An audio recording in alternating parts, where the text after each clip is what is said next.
Hi, everyone. Welcome back to Authors on the Air. I'm your host, James Latwell. And today we're here with Tom Straw. Tom is a Emmy Award nominated, Writers Guild nominated, New York Times best-selling author. And it's a blast. I've been meaning to have you on the show for a while, but now we've got your new book, The Accidental Joe. So how are you, Tom? I'm very, very good, thank you. And I do really appreciate being on with you, and especially in the wake, in the immediate afterglow of your Lefty Award that you got. I don't know if I can set the time of this interview, but just days ago, you got the best mystery novel at the Left Coast Crime. Yeah, that was quite. I'm still kind of letting it soak in. It's like I had to get out of Denver real fast before they changed their mind. And Can you do me a favor? Tell me what that award is. I'm trying. I was looking at it. It looks like something out of Close Encounters yeah, that Richard Dreyfuss would have built with mashed potatoes. it's very close. Yeah, Left Coast Crime is unique in that they handcraft an award every year. Every year it's something different and a local artist. This was in Denver, and it's a stoneware representation, basically the Rocky Mountains. So I brought it back to the table, and somebody said, "Oh, look, you came to Colorado and got pot." So it all worked out. Yeah, congratulations to you. Well deserved. As we chatted before we went on, I love the book. It's just great. Oh, thank you. That's even the corgis agree with you. Oh yes. Anyway, so what I liked about many of the things that I liked about Accidental Joe was it's kind of a fresh take on a crime drama, where you have Sebastian Pike, a reality show chef, and I mean that concept is so different. How did you come up with the idea to put Sebastian Pike as the main character in this book? Yeah, it's one of those ideas that came to me out of the blue. And I suppose if I examine it, if I sort through the forensics of it, it was kind of set up in my subconscious. But I'm a runner, and I was out on a run one morning, and it just hit me like a lightning bolt in mile 2, which is, hey, what if Anthony Bourdain had been using his reality food and culture travel show to spy for the CIA? And the first thing I said is, A, that's pretty darn good, and second, don't forget it. So on the return run, I kept repeating it. But I guess I come by it honestly because I'm a huge spy fan and mystery fan, of course, but and a Bourdain fan. I watched all those shows in multiples. Right. I have read all of his nonfiction writing, and he was a great writer. I don't know if you've read any of his stuff, but yeah, he really was great. Yeah, I think he was underappreciated really for some of the his written work. I mean, on the screen he was seemed bigger than life. Yeah. But, yeah. So combining my love of spying with my love of Anthony Bourdain's shows and books, and the fact that my wife and I are foodies and we do a lot of cooking and stuff. I've got Alton Brown is a good friend of mine, and right. So I'm kind of into all of that. So that's the forensic part of it. As I look back, it wasn't so out of nowhere, but it just struck me. And when I presented it, I call it the elevator pitch that only needs one floor. What if Anthony Bourdain ... Right. That's perfect. I mean, during the pandemic lockdowns, we were all kind of hooked on these reality cooking shows. And so now with this book, are you now an Alton Brown level chef yourself? No. And I don't pretend to be. Which is not to say I don't do a lot of cooking. And like I've taken gourmet cooking classes. My wife and I love to travel. So we've taken classes in Paris, in Positano, in Rome, various, all the great spots, Tuscany, wow, and Nice, all the great places where you can, put on an apron and try it with a small class. So no, but I will say nobody goes hungry in this house. So we do cook a lot, but Alton is on a very much higher level, and there's no competition there. In fact, I one time I was making something and I saw him a couple of days later, and I said, I was making this dish and I was following your recipe and it called for a pot and I didn't have this pot. I had another one and I was wondering what I could substitute. And he says, you should have called. And I thought, well, okay, now I've got Alton Brown on the hotline if I need it. That's great. So I think what I want to know, and I know folks listening this will want to know is Alton Brown a spy? Absolutely. Well, he blurbed the book. Yeah. And he said that. He said, I'm a spy. So I don't know who he spies for, but I'm all for it. I love it. That's great.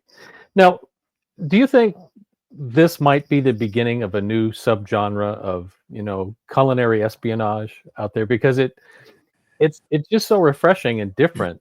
And I hope we see more of it. Well, I would like to as well for very selfish reasons. But I would go a little more global with it. I had a when I mentioned my love of spy novels and shows.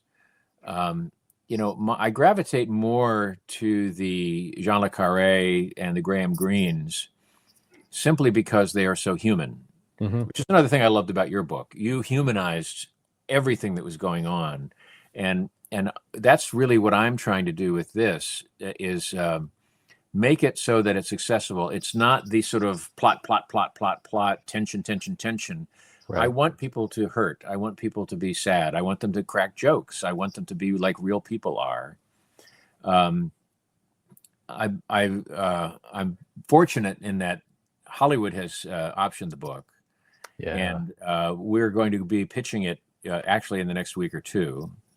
And one of the lines that I have in the pitch, I'll give you the preview because it's only a short line, is I wanted to come up with a spy project.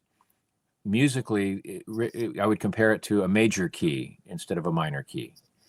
In music, that means it's a little more joyful, a little less ponderous. Although, having read it, I'm sure there are some pretty grim things in there too.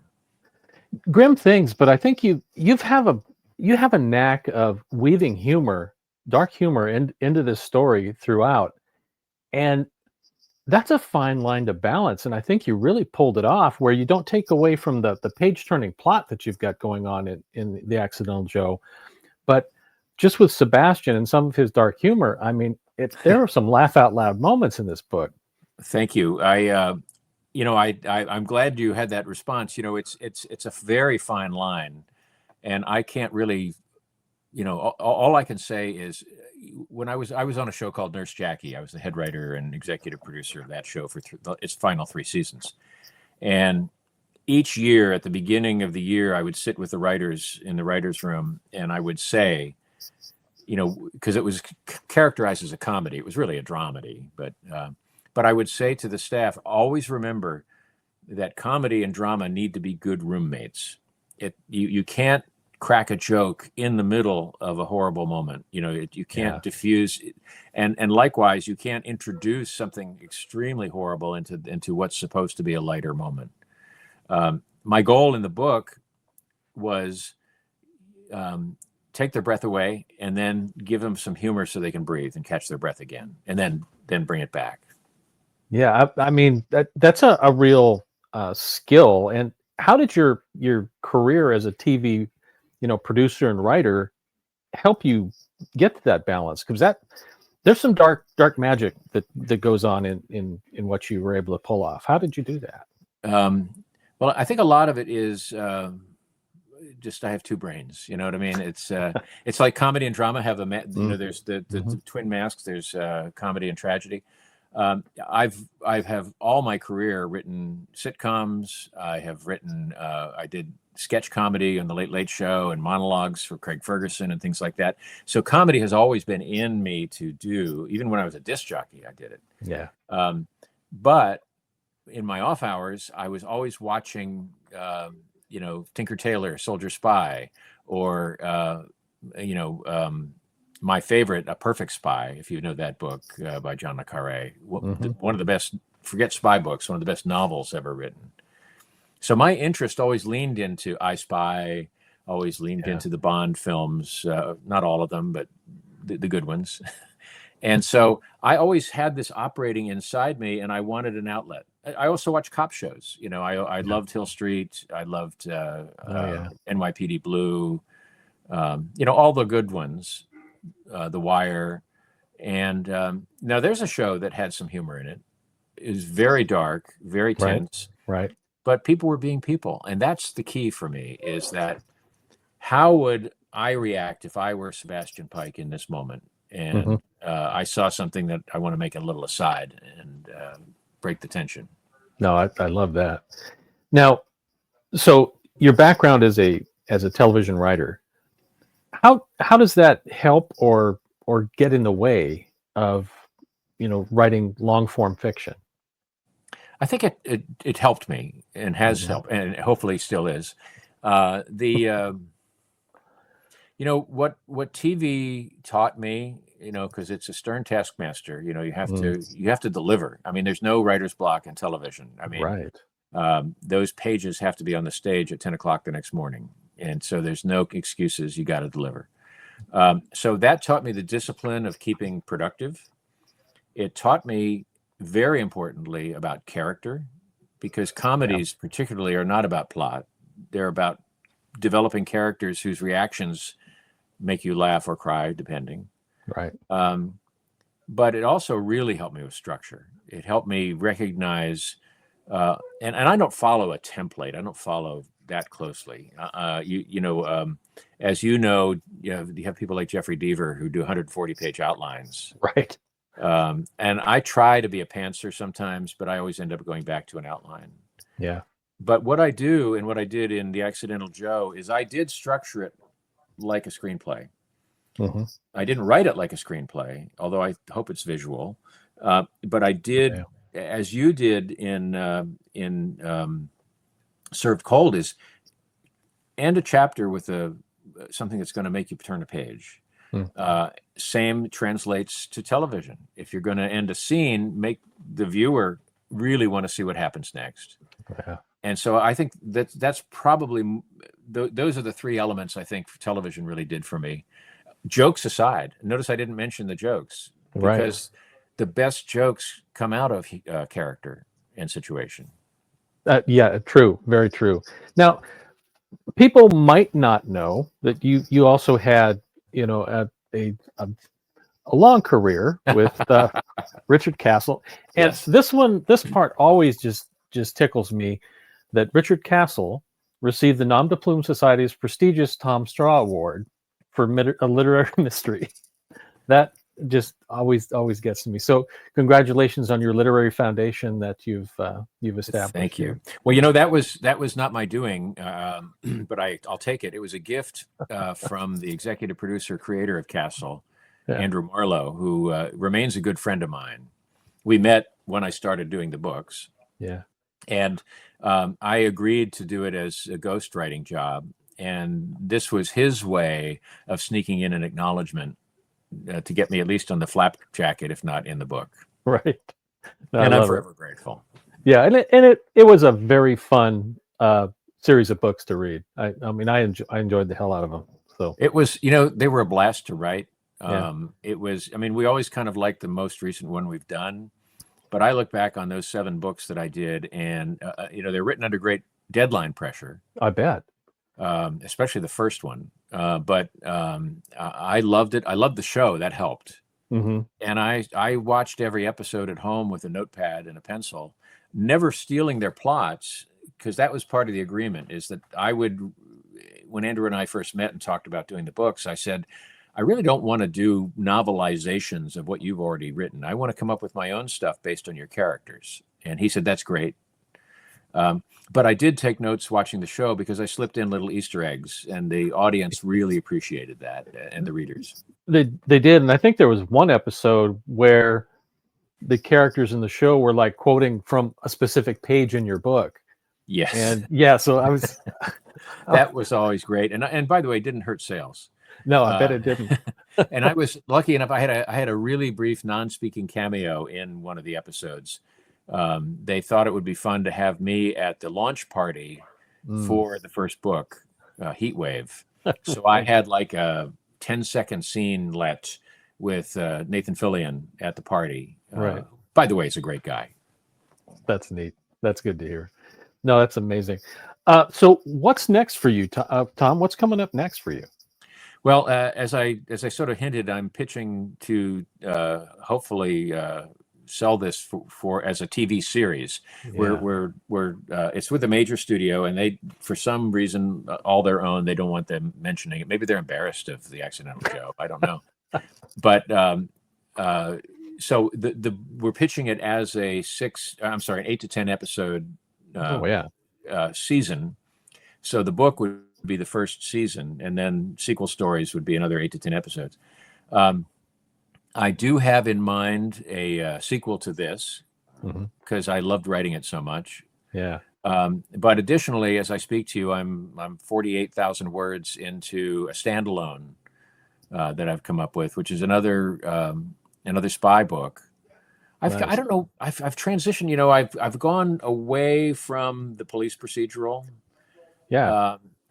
You know, for reasons of maybe just refreshing. I'm not saying I wouldn't write another one, but I had an idea for another one, and I had the occasion recently to be invited and spent a half a day at the CIA. Oh, wow. Yeah. And by the way, for all the time I was there, I kept looking around saying, look where I am. I love it. That was a research visit, and they allowed me to interview some of their officers and so forth. Wow. It was very helpful. Great people, really fine people who are very dedicated to their work. I mean, they're emotional. You know, you've served in public service as well. People who are dedicated to their work, it becomes very emotional. It does. You know, I'm welling up a little bit, but standing in the lobby looking at all the stars for the deceased officers, they feel it. I mean, it's a very, very big deal to them, and that sort of supercharges their work. I'm not trying to do an ad for the CIA. I'm just saying I was kind of gee whiz the whole time. Yeah, I could imagine that. Yeah, it's pretty heady experience to do that. Yeah. I was frankly surprised they let me in. Then I was surprised they let me out. So, so yeah.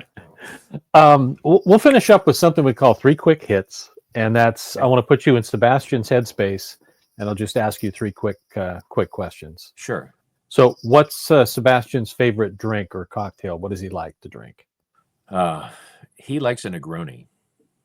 That fits perfectly. You know, he'd probably have a Manhattan on the side, but definitely a Negroni. Great. How about his favorite music? What does he listen to? Steely Dan. And he never admits it to anybody. I love it. That's so in character. And then finally, what's Sebastian's greatest fear? Fear of being seen as a farce. Yeah. He's afraid people are going to see through him and say, oh my God, he's not real. He's not real. So I'm giving you a longer answer to that because I've spent a lot of time. It's a great question, Jim. Is that he's got all this bluster and he's got all of this contrarian stuff in him, but inside is a little soft spot he doesn't want seen. And at the same time, he also doesn't want to be kowtowing to anybody. So he doesn't want to be a farce for anybody. Yeah, no, I totally get that. Folks, we've been talking to Tom Straw, the author of The Accidental Joe. You're going to want to run out and get this before you see the thing on Netflix or any other streaming service or whatever, because it is a fun read, and I know you'll love it. Tom, thanks for spending some time with us here today. Jim, I've been looking forward to it since we talked about it. I'm a big fan of yours, and so this has been a really great occasion for me. Congratulations on your award, too. Oh, thanks, Tom. I appreciate that. Take care. You too. Bye-bye.